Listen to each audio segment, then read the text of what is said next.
देखें, कोई भी जमीन हो और जमीन पर अगर 50 साल पुराना कब्जा है तो उसके लिए जो नियम और कानून बनाए गए ये आपको पता होना चाहिए। अब ये जमीन का टुकड़ा है, अब इस जमीन पर आप 50 साल से हैं, आज से नहीं है। अब 50 साल जो है हो गया है, अब कोई कह रहा है कि ये जमीन हमारी जमीन है। ऐसे सिचुएशन, ऐसे कंडीशन में आपको क्या करना चाहिए, आपके पास क्या अधिकार है, तो उस अधिकार को जरूर जान लीजिए। और अब यहाँ पर देखें कि एक समस्या ये हो गया कि 50 साल से कब्जा है, जमीन पर कोई दावा कर रहा है, लेकिन अब यहाँ पर देखें जो है जमीन SC ST की है। वैसे कंडीशन में, वैसी सिचुएशन में अब देखें, ये जिसके पास भी इसका कागजात हो, कोई भी व्यक्ति इसका डॉक्यूमेंट लेकर आए, लेकिन जो नियम कहता है, जो कानून कहता है, वो आप जरूर जान लीजिए कि आखिर यहाँ पर इसका जो वर्तमान में नियम है, जो कानून है, वो क्या कहता है। तो देखें, सबसे पहले अगर बात करें सब इसके नियम की, तो कोई भी व्यक्ति आज से नहीं 50 साल से है, कानूनी तौर पर वो दावा कर सकता है और उसका दावा भी जायज़ है, आज से नहीं है। और अगर वो मकान बना कर रह रहा है, वैसी सिचुएशन में तो आप उसको हटा भी नहीं सकते, कोई प्रशासन के द्वारा भी उसको नहीं हटाया जा सकता। अब देखें, लेकिन यहाँ पर है कि SC ST की ज़मीन है, उसके नाम पर जो है, तो इसका क्या उपाय है।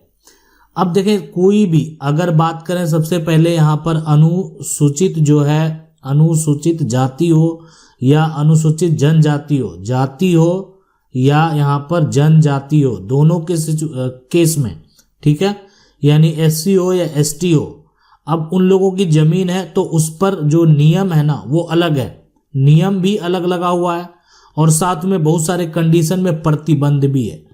अब नियम और प्रतिबंध अगर आपको पता है तो फिर आपको टेंशन लेने की जरूरत नहीं है। अब इसमें क्या है कि इसकी जमीन कोई भी व्यक्ति जो है, यानी अनुसूचित जाति और अनुसूचित जनजाति की अगर जमीन है, ठीक है, और एक तरह से कोई भी व्यक्ति अगर जबरदस्ती कब्जा करता है तो, या उसको घर से निकालने को मजबूर करता है, इसके लिए नियम कानून अलग अलग बनाए गए हैं। अब क्या कहता है नियम, वो जरूर जान लें। तो कानून में इसको जो है एक अपराध का, एक तरह से आप अगर किसी भी SC ST की जमीन जो है उसको हड़पने का प्रयास करेंगे तो कानूनी तौर पर यह अपराध के दायरे में आ गया है, अपराध के दायरे में आ गया है। अब बात करेंगे, सबसे पहले देखें इसके परमिशन लेने की। तो ऐसी सिचुएशन, ऐसी कंडीशन में क्या होगा कि देखें SC और ST का अगर जमीन मान लेते हैं, SC ST का जमीन कोई बेचना चाह रहा है, मान लेते हैं परिवार का सदस्य जो खुद SC ST जो परिवार से है वो खुद जमीन बेचना अगर चाह रहे हैं, तो उनको क्या होगा कि जिला का जो कलेक्टर है, यानी कलेक्टर के पास यहाँ पर जाना होगा और कलेक्टर और जिला का जो मजिस्ट्रेट है, यानी उसके पास जाना होगा और वहां से आदेश लेना पड़ेगा। उसके लिए आदेश जो है, आदेश लेना होगा, ठीक है, आदेश लेना होगा। इस बात को आप समझ लें। तो अगर आप किसी की जमीन को 50, ठीक है, आपके पास 50 साल पुराना जमीन है लेकिन SC ST की जमीन है, तो अगर वो जो है जमीन आपको पता है SC ST की है तो ये अपराध है, जमीन आपको किसी भी हालत में खाली करना पड़ेगा, उस जमीन का उपयोग आप नहीं कर पाएंगे। ठीक है, आप कर रहे हैं, आप वर्चस्व दिखाकर कर रहे हैं, लेकिन कानूनी तरीके से जो SC ST का परिवार है अगर कानून में चला गया तो फिर आपके ऊपर कार्रवाई हो सकती है। अब किस कंडीशन से, किस सिचुएशन से, क्यों आपने जमीन कब्जा किया है, किस आधार पर कब्जा किया है, उसका मामला कुछ अलग है। तो सारा सिचुएशन देखने के बाद अगर जो नियम प्रक्रिया है वो अलग है तो कोई बात नहीं, कोई टेंशन लेने वाली बात नहीं। लेकिन अगर जबरन कब्जा किया है तो फिर ऐसी सिचुएशन में आपके ऊपर कार्रवाई हो सकती है। तो अगर आपका भी इस प्रकार से कोई भी सवाल, आप समस्या से जूझ रहे हैं, तो आपको क्या करना, सवाल कमेंट में जाकर पूछना। मेरा प्रयास रहेगा हम आपको बताएं क्या करना है, कैसे करना है, कौन से कानूनी प्रक्रिया आपको फॉलो करने होंगे। सर ये 1908 का खतियान मेरे पूर्वज के नाम से है, अब किसी और के नाम से हो गया, रसीद भी कटा, यहाँ पर कटा रहा, जमीन पर मकान बनाकर रह रहा है, सर कृपया कर इस उपाय बताएं। अब ये देखें जमीन है, अब ये जमीन पर देखें कि अभी यहाँ पर ये बात कर रहे हैं कि 1908 का खतियान जो है ये हमारे पूर्वज के नाम पर है, 1908 का खतियान। तो आपका पास जो खतियान है ना वो आपके पूर्वज का खतियान है और ये वो खतियान है जो अंग्रेजों ने दिया था। लेकिन अब है कि पूर्वज के नाम से और किसी और के नाम हो गया है, तो सबसे पहला काम क्या होता है, वो मकान बना ले, घर बना ले। अब वो देखें ये जमीन है और इस जमीन पर अभी वर्तमान में क्या हुआ, मकान बना हुआ है। और जो व्यक्ति मकान बनाया, मान लेते हैं उसका नाम रमेश है। रमेश क्या किया, मकान बना लिया, और रमेश के पास जमीन का क्या है, कागजात भी है, उसके नाम हो गया तो कागजात भी है। तो क्या रमेश अपने जगह पर वर्तमान स्थिति में सही है? बिल्कुल सही है। रमेश के पास मकान भी है, रमेश के पास जमीन कब्जे में भी है, और रमेश के पास कागजात भी है। तो अगर आप उसके खिलाफ FIR भी दर्ज कराएंगे, कोई अधिकारी भी आएंगे, तो आपको कोई फायदा नहीं होने वाला। रही बात, अब आपके पास जो दस्तावेज है वो एक पुराना दस्तावेज है, और ये दस्तावेज आपको साबित करने होंगे, और ये साबित होगा कहाँ पर, सिविल कोर्ट में। सिविल कोर्ट आप जाएंगे और सिविल कोर्ट में ये दस्तावेज जो है वो साबित होंगे।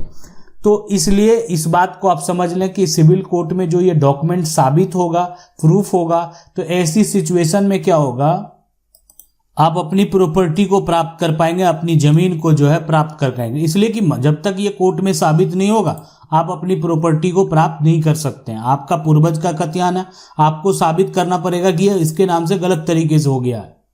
तो इसलिए जब ये साबित हो जाएगा तभी आप प्रॉपर्टी को प्राप्त कर पाएंगे। अगला सवाल है, यही समस्या हमारे साथ भी है। रजिस्ट्री का जो है 35 साल हो गया है, किसी कारण जो है कारण यहाँ पर दाखिल नहीं हो पाया। अन्य दबंग आदमी जो है कब्जा कर मकान बना लिया। कोई ठोस उपाय बताएं, क्या करें? यही समस्या 4 आदमी के साथ हो रहा है। उसी प्लॉट में 4 आदमी एक साथ जमीन खरीदा था। तो देखें यहाँ पर ये बात करेंगे ना, इस रजिस्ट्री की अगर बात करेंगे तो यहाँ पर जो है वो 45 जो है वो साल हो गया है, और किसी कारण से ये 45 साल का जो है वो दाखिल खारिज नहीं हो पाया है।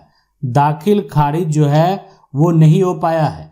अब दबंग आदमी कब्जा करके मकान बना लिया है या जो भी कर लिया है, देखें तो दाखिल खारिज जो है, आपका जो जमीन है, आपके पास कागजात है, तो आप सबसे पहले उसके म्यूटेशन को कैंसिल कराने के लिए आपको केस फाइल करना चाहिए। और ये केस आप जो है जिला का कलेक्टर, जिला का जो ADM है उसके पास जाकर कर सकते हैं।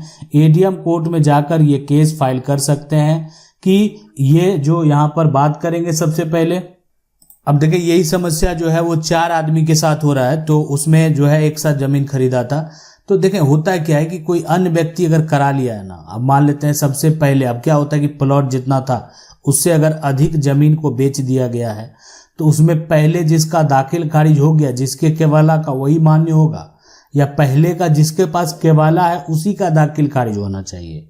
ये भी है, पहले जो खरीदा है तो उसका दाखिल खारिज होगा, ठीक है। पहले जो खरीदा वो दाखिल खारिज नहीं करा पाया, बाद में जो खरीदा वो करा लिया, तो बाद वाले का कैंसिल होगा बाद में, यानी और पहले वाले का होगा। कानूनी प्रक्रिया के तहत हम बात कर रहे हैं, लेकिन ये कानूनी प्रक्रिया में जाना होगा। पहले जो सेकंड में दाखिल खारिज कराया, इसलिए कि सेकंड में जो प्रॉपर्टी खरीदा वो गलत तरीके से खरीद लिया।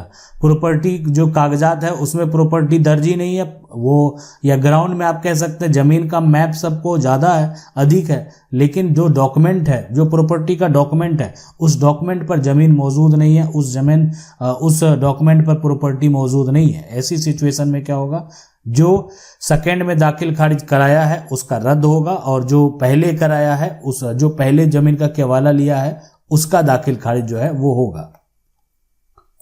सर मेरा एक समस्या है, जो यहाँ पर 4 हिस्से में बराबर 10 प्लॉट है, लेकिन उसमें 2 प्लॉट में से एक का जो है बकब्जे है, तो क्या हिस्सा बराबर होगा? तो देखें यहाँ पर क्या होता है कि समस्या ये है कि जो 4 हिस्सा बराबर है ना, ठीक है, 10 प्लॉट है, उसमें से 2 प्लॉट एक ही का जो है बकब्जे है, तो हिस्सा बराबर होगा। देखिए हिस्सा कानूनी तौर पर जिसके पास जो कागजात है, ठीक है, अगर कागजात में सभी का हक बराबर है तो वो बराबर होगा। अब यहाँ पर कोई कब्जा जो कर लिया है ना, कब्जा करके कोई अधिक नहीं ले सकता है ना, अधिक नहीं ले सकता। इस बात को आप समझ ले। कोई मान लेते जबरन आकर कब्जा कर लिया, तो इसका मतलब ये थोड़ी कि जो एक तरह से, या जिसका जो पोजीशन डिक्लेयर हो, मामला जब कोर्ट में जाएगा, इस तरह का मामला मान लेते हैं टाइटल का कोई दावा करेगा, अगर सभी लोग हिस्सेदार हैं तो पार्टीशन का दावा करेगा, तो कोर्ट के द्वारा जिस तरीके से पार्टीशन तय किया जाएगा उसी को स्वीकार करना पड़ेगा, उसी को फॉलो करना पड़ेगा। तो इसी प्रकार से देखें, अगर आपका भी समस्या है तो आप हमें कमेंट करके अपना समस्या जो है पूछ सकते हैं। मेरा प्रयास रहेगा वीडियो के माध्यम से आपके सवाल का जवाब दे सकें, आपको बता सकें कि आपको क्या करना है, कैसे करना है, कौन से कानूनी प्रक्रिया को फॉलो करना है। मिलते हैं अगले वीडियो में, तब तक के लिए जय हिंद।